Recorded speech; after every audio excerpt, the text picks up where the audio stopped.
Hello everyone! We are continuing to populate our tropical mega terrarium with fauna.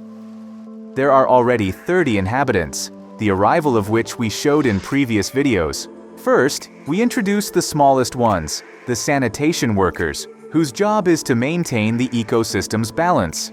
They fight soil parasites, fungi, and mold and decompose waste products, food scraps, and fallen leaves. Those who watched the video about the 4 praying mantises may recall that one of the insects stayed in the terrarium. This is how our cleaners dealt with it. Now, only the mantis's exoskeleton remains. Next, we introduced a group of predators to the terrarium, including 10 unique and fascinating spiders. Their job is to control the population of the terrarium's cleaners. People associate the tropics with heavy rains, fog, and waterfalls, all of which can be found in our terrarium. Now, it's time to bring the lake in the terrarium to life. Without water, the waterfall won't work. We have already prepared the aquarium for launch, and we'll start with the soil. For the first layer, we will need blue Crimean or Cambrian clay. This 1 kilogram package is suitable for children, as shown in the picture. I was fortunate to find this clay online. Apparently, someone had excess inventory. We will pour water over the clay and leave it for a day. Blue clay is considered a super fertilizer for aquarium plants because it contains essential trace elements such as iron, manganese, and phosphorus that promote better root growth.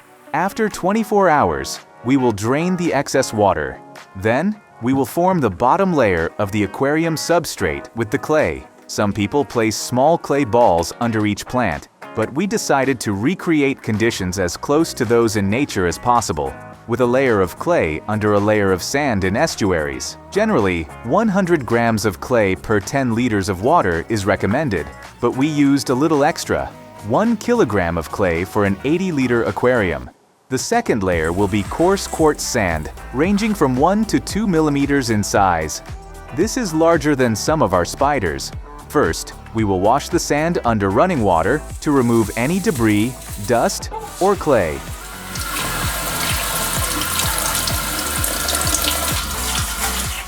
Then, we pour boiling water over the sand to disinfect it. For obvious reasons, I will not dry the sand, but will immediately apply it in a neat layer on top of the clay. Once the clay is fully covered, I add more quartz sand to create a soil layer up to 5 centimeters thick. I level the landscape and make a small hill behind the back wall. Next, we fill it with water. According to science, you need to use 20 to 30% water from an existing aquarium because it contains beneficial microflora and a biological balance. Since I only have 3 liters of that water, which I got with the plants, I added 20% osmotic water, which is used for terrarium plants. I also added 80% tap water, which contains various microelements. No matter how hard I tried, the clay rose from the bottom and clouded the water. To avoid disturbing the water, I will plant the plants first. I bought this set of plants specifically for starting an aquarium from a knowledgeable person. Starting an aquarium involves creating a stable biological ecosystem through a step-by-step process. This includes preparing the aquarium for fish and other inhabitants by planting plants, preparing the water, and forming a vital bacterial cycle. There are 10 different types of plants in total, and the list will now appear on your screens. I will distinguish the moss from the fern, but I don't know much about this subject. The planting rules are the same as in a terrarium. Place tall plants in the background, medium-sized plants in the middle, and ground cover plants in the foreground. If you need help knowing how deep to plant, don't hesitate to ask. We are familiar with this plant, Micranthemum Monte Carlo. We planted the same one in the terrarium. It can grow on land or underwater. This one is shaped like seaweed and is called Lomariopsis lineata. It can be planted in the ground, on a wall, or on a log. We decided that the wall was the best place for it. I will pour the rest of the water through a hidden hole where the waterfall pump is located. This way, I won't disturb the water unnecessarily. This filling method creates cool streams through the false panel. The cloudy water doesn't bother us. It's a normal process when filling the tank for the first time. These small mechanical residues should settle soon.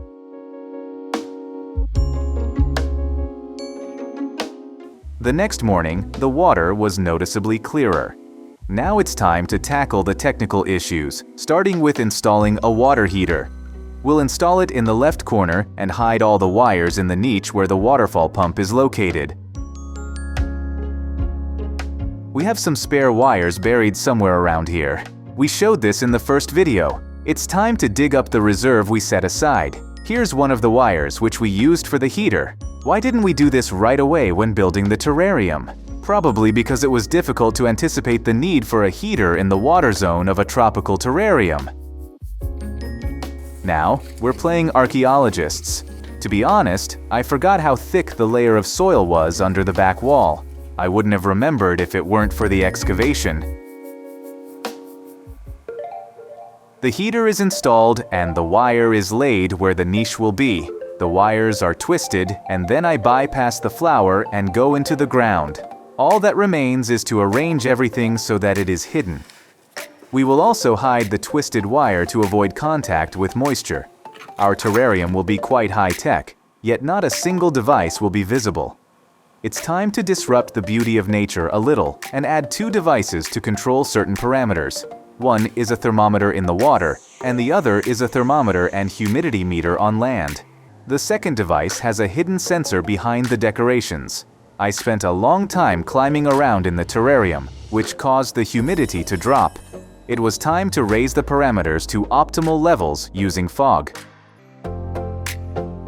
A couple of hours later, this paid off, and the water temperature rose by 3 degrees. Along with the plants, we introduced two species of snails into the water. One is the melanoids tuberculate snail, the 31st inhabitant of our terrarium. These snails are considered useful components of the aquarium ecosystem. They are mollusks, which are nocturnal and detritivores that eat decaying organic matter. They are essentially the same kind of cleaners as woodlice, worms, or springtails in a terrarium. However, the snails found each other and started reproducing. The process was so fast that I didn't have time to capture it on camera. There are several snails like this one, and here is another cleaning the walls of the aquarium and doing useful work. For those who think snails are slow, look at how fast this one is moving.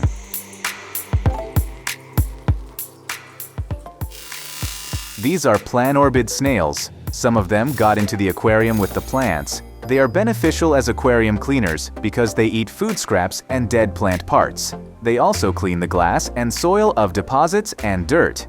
However, they can cause harm through their rapid reproduction and possible overpopulation, which disrupts the biological balance and leads to excessive oxygen consumption.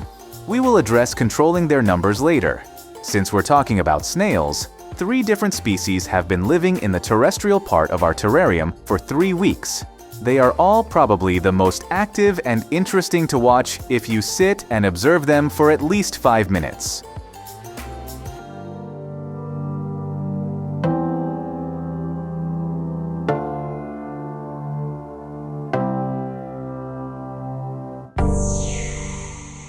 It's rare for them to sit still.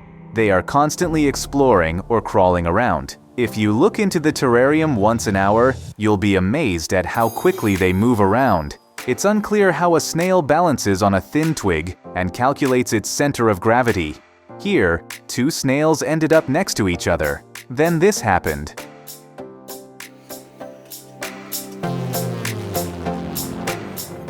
Who would have thought that snails could jump instead of just crawl? Of course, they do it in their own way, but it completely breaks all my preconceptions about these mollusks.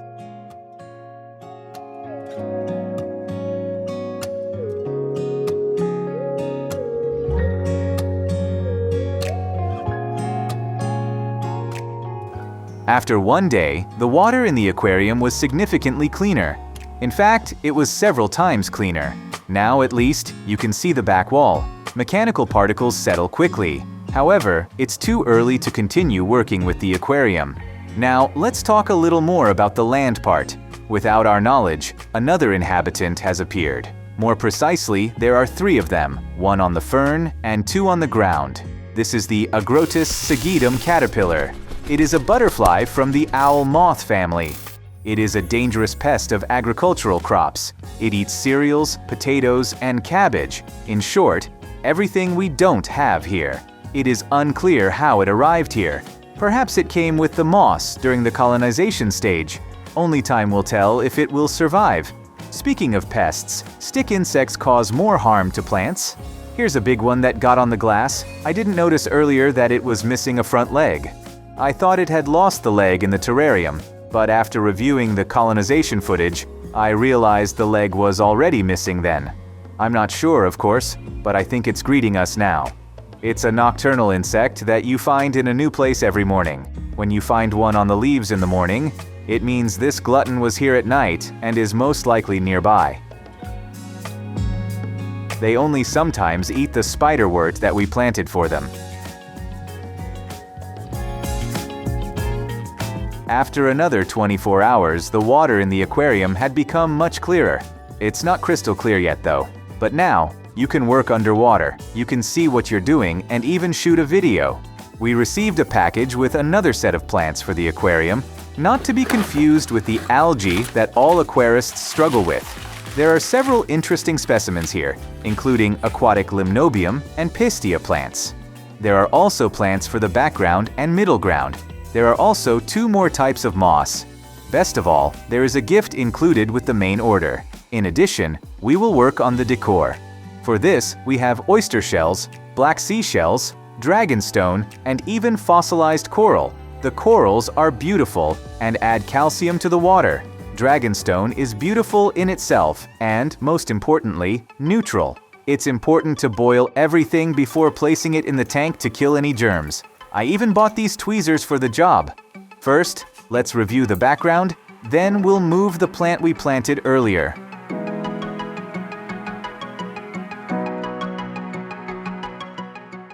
We'll replace it with kabomba.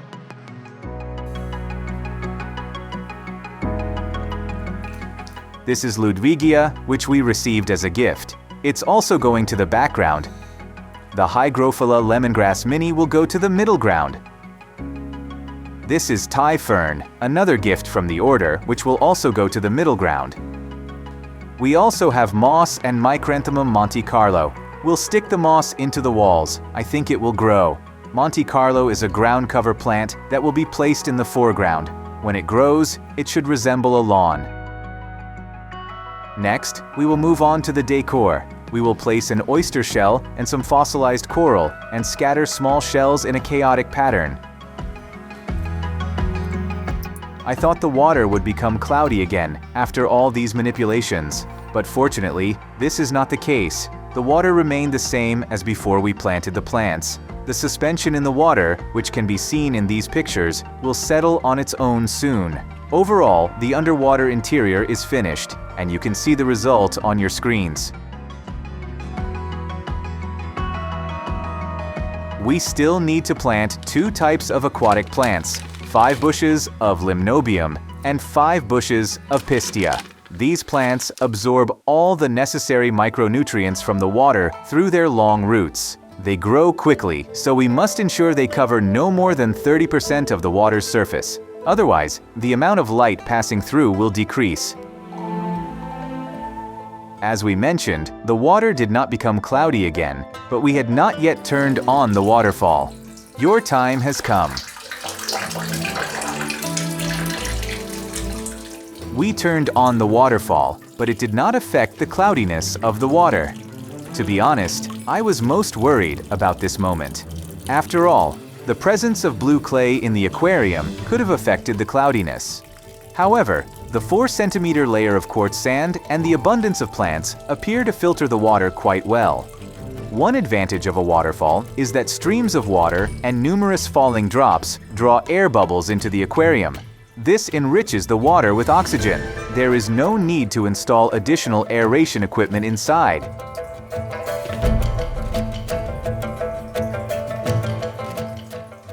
At the same time, we still need a water filter. We bought an external filter that we will install in the cabinet under the terrarium Alongside the other equipment we have hidden away there. That's everything that comes in the kit. Let's take a look inside. There are 3 foam filters with different grain sizes for cleaning from coarse to fine. At the very bottom is synthetic padding.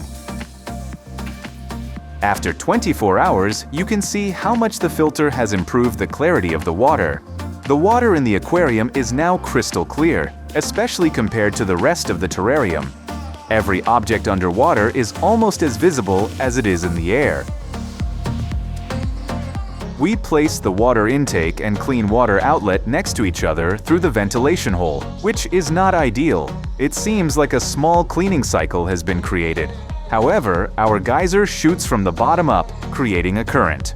Additionally, the water fluctuations provide extra aeration at night when the waterfall isn't running. There is no need to install additional aeration equipment inside. Besides, the result was quite satisfactory. The aquarium is functioning properly. Thanks to the plants and snails, its own biological balance has already been established. I just learned that beneficial bacteria live in the filter. Therefore, the filter cannot be turned off for more than 2 hours. Otherwise, the bacteria will die. Now that everything is ready, we can start populating the underwater world. Let's start with the shrimp at the bottom of the bottle. These are Neocaridina sakura shrimp. They are hard to see, so let's observe them in the aquarium. We will need a drip system to transfer them. The biological balance of the water in our aquarium differs greatly from the water in which the shrimp live. Our task is to acclimate the new inhabitants to the new water. We drained half of the water from the bottle and diluted it with half of the aquarium water. We need a drip system so the water is added slowly rather than instantly. We set it up so that the water was added over more than half an hour. During this time, we will be able to add another resident, specifically 2 Pomacea bridges II snails. These popular freshwater gastropods are favored by aquarists. They effectively clean the walls of the aquarium of overgrown algae. The white one turned out to be quite active and immediately began exploring its new home. Look at its long antennae. They are essentially tactile organs that help the snail navigate its surroundings and find food.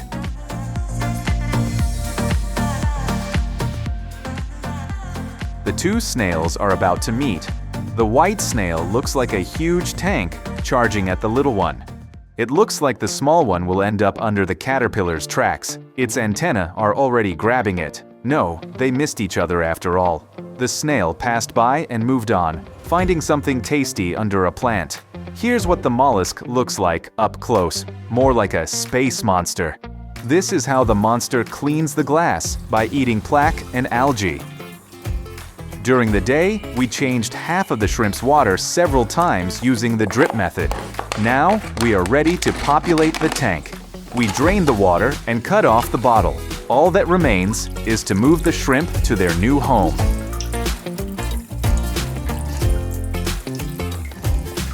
We can now admire these crustaceans in our aquarium. They are fascinating, both in their behavior and movements. Perhaps the coolest thing is how they fiddle with leaves with their legs. Shrimps spend most of their time looking for food. With their walking legs, they scrape off the coating from plants. Literally every shrimp is busy doing this. I forgot to mention their size. Ours are still teenagers, about 1 centimeter long. This is clearly visible against the background of the snail. Adults will be 3 centimeters long for females and 2.5 for males. Now, let's move on to the next inhabitants, the aquarium fish. First though, we should put the bag of fish in the aquarium to equalize the water temperature. A sudden change in temperature can negatively affect the fish. After 20 minutes, we can move on to the next step of the adaptation process. Untie the bag and add 30 to 40% of the aquarium's water to equalize the biological balance. As you may have guessed, the white fish seem a bit stressed, but after 10 and then 20 minutes, they have adapted.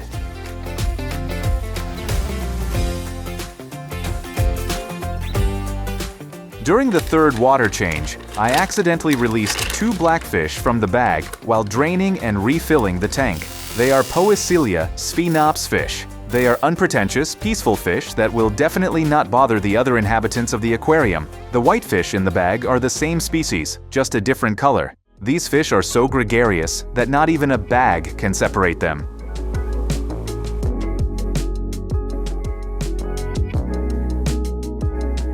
They have fully adapted, so we release them all from the bag. So far, the white Poecilia sphenops prefer to stay together, proving that they are schooling fish. This is Daniorario. It is also called a lady's stocking. It is a very active schooling fish. Most importantly, it is as peaceful as the Poecilia. Though the snail is shocked to have competition, the water zone of the terrarium is changing more and more.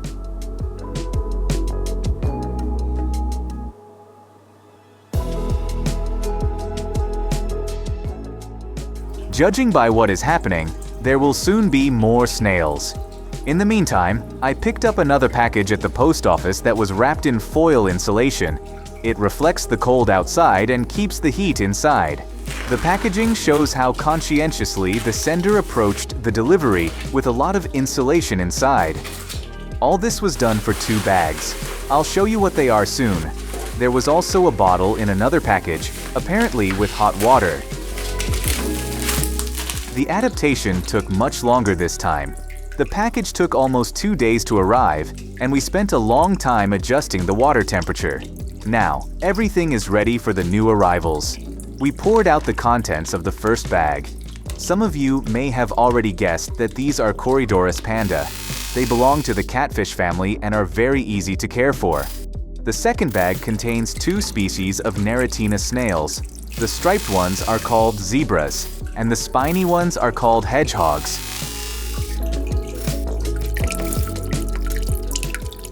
So far, the Corydoras are the most active of all the new guests. They went straight out in search of food. No stress from the move, just eat. That's how we roll. They are bottom-dwelling, schooling fish. We have bottom feeders for them. However, the little catfish prefer to hang out elsewhere for now. The Poecilia turned out to be much more agile, even though they are not bottom dwellers. After a while, the Corydoras came swimming over. Catfish are beneficial because they eat sunken food, thus keeping the bottom clean.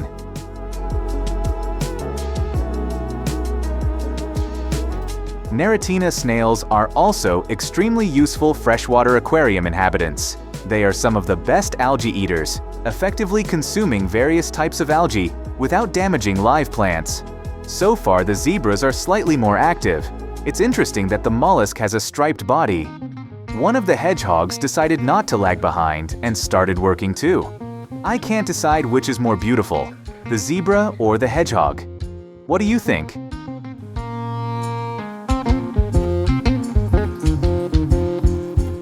I think we've achieved a good biological balance in the aquatic section. Now, it's time to turn our attention to the terrestrial part of the terrarium. Just like in the wild, interesting processes are taking place there too. It's autumn outside, the leaves are falling. The same is happening in the terrarium. We don't remove the leaves on principle. We will observe how nature copes with them. Apparently, we introduced a zucchini seed with the worms. It was gnawed on but still managed to grow into a plant. Honestly, that was unexpected. A small fungus has also grown on a piece of driftwood. Contrary to our expectations, the biosus bug has also taken root, even though it prefers dry conditions to humid ones. Judging by the babies, they have already produced offspring. Here are 2 more new residents of our terrarium who love the climate. They are cockroaches. They are a male and female pair, and the male has brightly colored headlights. They love shelters, so we'll give them a place to hide under a log. The female quickly got her bearings while the male was still trying to find his way down. Once they had calmed down, I lifted the log to take a closer look at the new residents. These cockroaches love high humidity and are sensitive when it drops below 70%. They also love to burrow and hide. If our conditions are suitable, we may see offspring, which will become food for other inhabitants. It's unlikely that anyone will eat large cockroaches. Incidentally, cockroaches love the fruit we put near the driftwood for the snails. We don't even have to clean up the leftovers because the terrarium cleaners do a good job. Meet 2 more tropical Javanese cockroaches. The male has pronounced horns. We will put them under the bark where we put the bird-eating spider. Incidentally, we haven't mentioned the spider today. The video turned out to be too long, so we'll talk about it next time. The Javanese cockroach is a variety of the Madagascar hissing cockroach. It prefers humid conditions, shelter, and a diet of vegetables and fruit. You can also feed it gamarus, which is a high-protein food necessary for its diet. We'll sprinkle some near the log. We'll also put a piece of apple nearby.